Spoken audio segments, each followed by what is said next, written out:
El problema central de la economía reside en el estudio de la acción humana, es decir, la utilización de recursos escasos, limitados y susceptibles de usos alternativos para satisfacer las necesidades, deseos o propósitos de cualquier individuo. A su vez, este individuo decide especializar su conocimiento y habilidades particulares para satisfacer las necesidades ajenas. Los demás miembros de la sociedad actúan de forma similar.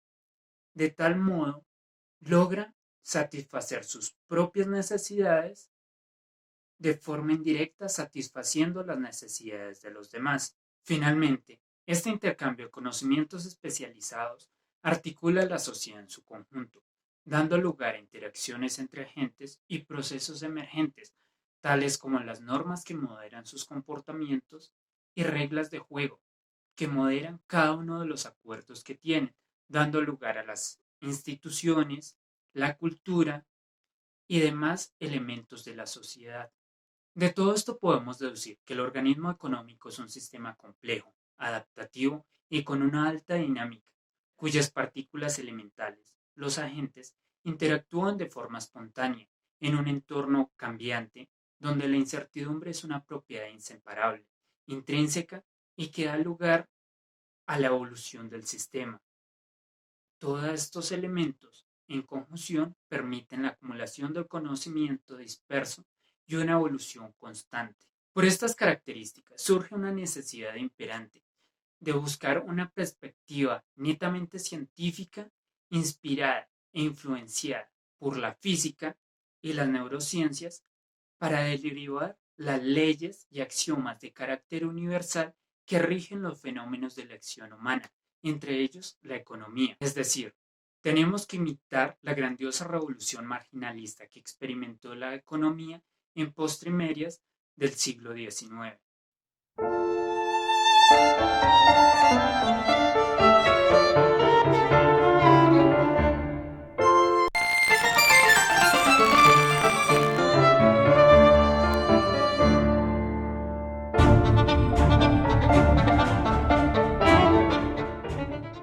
Bienvenidos amigos marginalistas a este canal, donde hablaremos de economía, neurociencias y complejidad.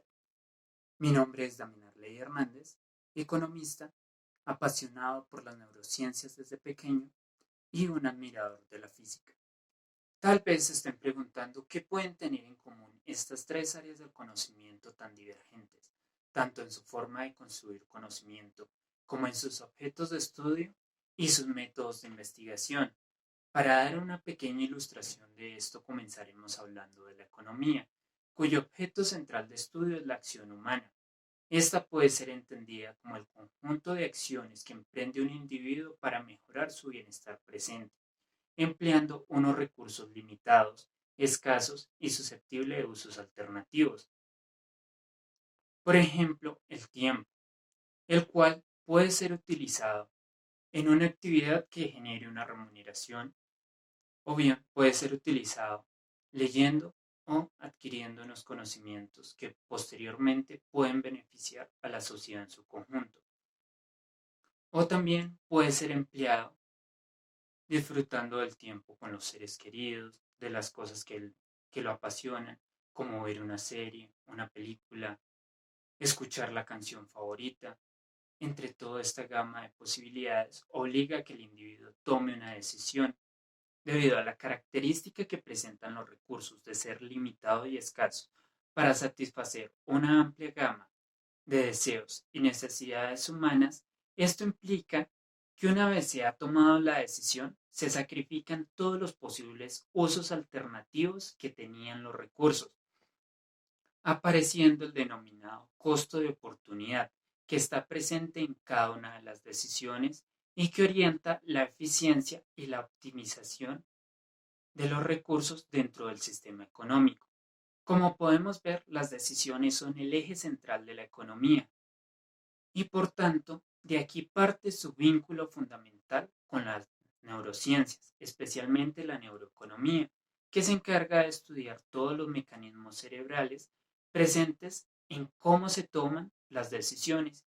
Al mismo tiempo, la economía ofrece una serie de herramientas lógicas y matemáticas que nos permite mirar las repercusiones que tienen todas estas decisiones tomadas en su conjunto de forma espontánea y simultánea por los agentes y qué consecuencias puede tener tanto en la estructura social como en las decisiones mismas del sistema económico, es decir, como las decisiones de producción, de organización a través de una firma o cómo estos recursos pueden beneficiar al resto de la sociedad.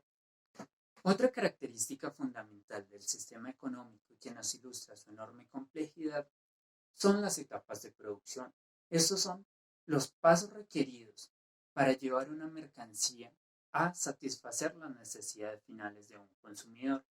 Por ejemplo, en el caso del pan, es necesario cultivar el trigo, molerlo, adicionarlo con otros insumos para finalmente hornearlo y satisfacer esa necesidad final.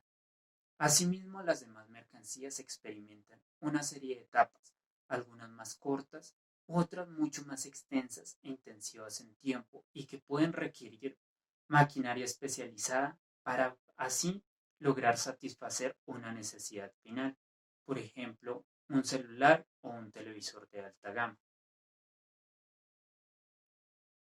Si pensamos en un individuo aislado que quiera proveerse por sí mismo todas sus necesidades, va a encontrar una serie de dificultades.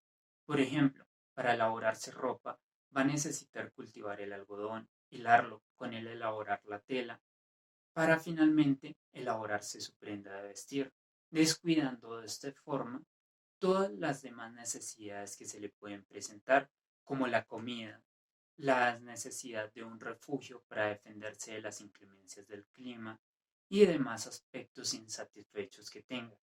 Por el contrario, si esta persona especializa su conocimiento y su conocimiento particular en la elaboración de un solo producto, le va a permitir generar un excedente con el cual poder intercambiar por las demás mercancías que han elaborado los demás miembros de la sociedad que han actuado de forma similar. Por tanto, a través del intercambio, logra satisfacer sus necesidades de una forma mucho más eficiente que si hubiera destinado a él mismo proveerse toda esta amplia gama. Este método indirecto es la clave de la eficiencia. Asimismo, este individuo, al estar enfrentado a una serie de labores rutinarias, le permite hacer uso de su creatividad y de su conocimiento particular y empírico para generar pequeñas innovaciones, bien sea de cambios organizacionales, disponer de una forma más ordenada sus herramientas, crear una especie de maquinaria que le facilite su tiempo o simplemente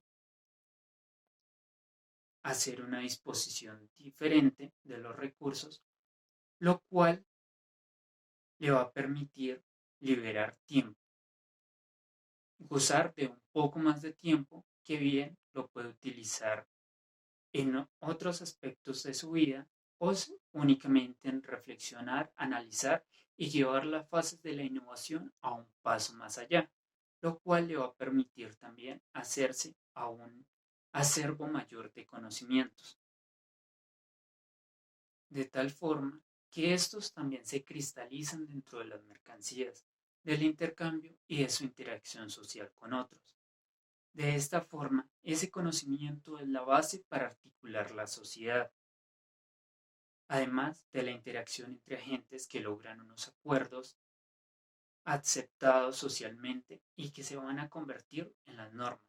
Por tanto, tenemos otra dimensión completamente vinculada al proceso tecnológico, que es la estructura de la sociedad, que se retroalimenta y tiene ciertos efectos relacionados con las tecnologías.